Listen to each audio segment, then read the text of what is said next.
previous video we have discussed the Schrodinger's time dependent equation. Now we are going to discuss the time independent equation. So the time dependent equation was minus h line square by 2m del square psi by del x square plus vxt psi xt is equals to I h line del psi del t. So for getting the time independent equation we need to omit the parameter time from this equation. So for eliminating the parameter of time we have to apply method of separation of variable here. So which is small psi x. This one is actually the you can say that it is capital psi xt, but this is small psi x, and we write the small psi x as like this. This is real and the capital psi is imaginary. So putting small psi x phi t in place of psi xt we get minus h line square by 2m. This we are actually putting in the time dependent equation. So we get minus h line square 2m phi t. Since phi t is constant, so we are putting it in the front. Then del square psi x by del x square plus vxt small psi x phi t is equals to I h line small psi x del phi x by del t. Since our main motive in the time dependent equation is to eliminate the parameter t, we have to divide both sides by the parameter of phi t and small psi x. So dividing both sides by small psi x phi t and assuming that potential is a function of position only, we get minus h line square by 2m 1 by small psi x del square small psi x by del x square plus vx is equals to I h line 1 by phi t is equals to into del phi t by del t. So you can see here that in the left hand side there is no t, but in the right hand side we get the term t here. So this is space independent, this is space independent, and this one becomes time independent. But there might be a question in your mind that how can this be possible? From principle of homogeneity we know that this is not actually possible. Say if I tell you that I give you 10 apples and I tell you that you have to subtract 3 bananas from 10 apples. Is it possible? So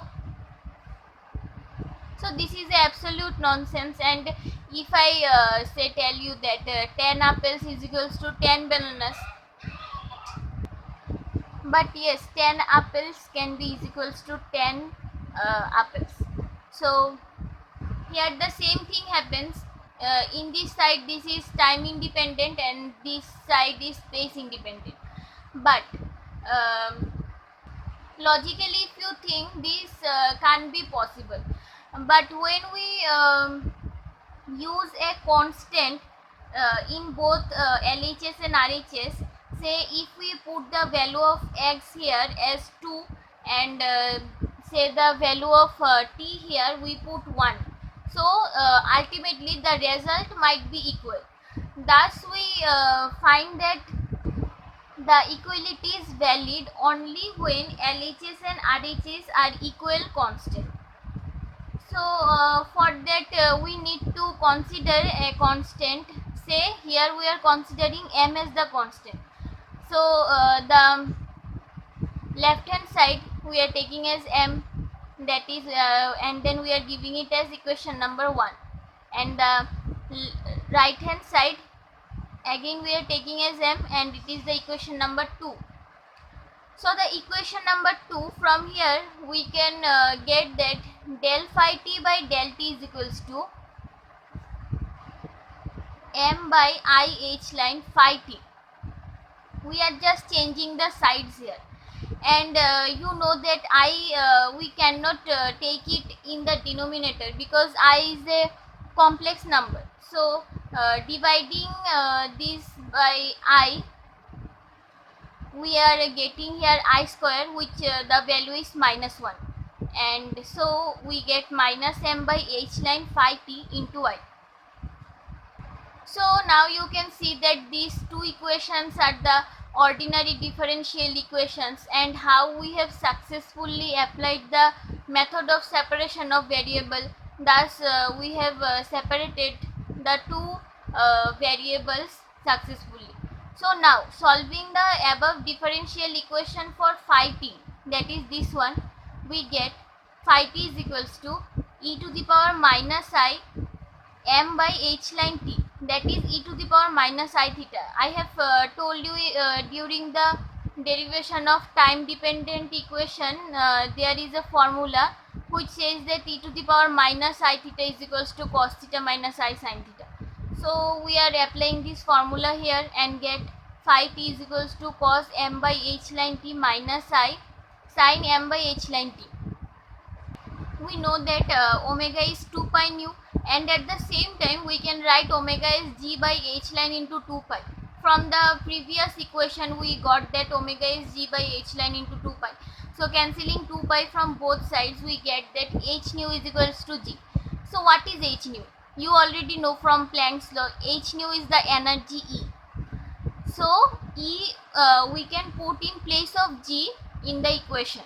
So equation 1 becomes minus h line square by 2m 1 by small psi x del square small psi x by del x square plus vx is equals to E.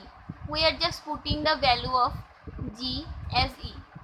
Now multiplying both sides by psi x, because we want the final equation as the time independent one. So to get that, we need to divide both sides by psi x, only that is when we will get that.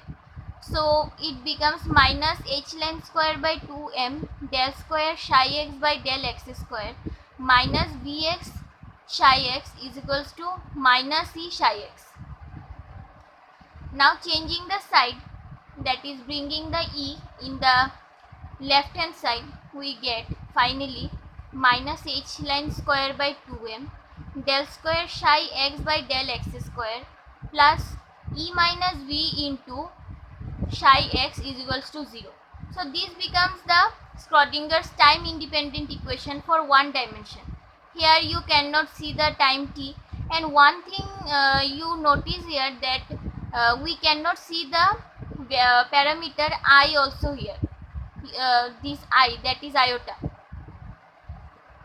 So both the parameters are actually interconnected. We get to know that from here, from this equation only.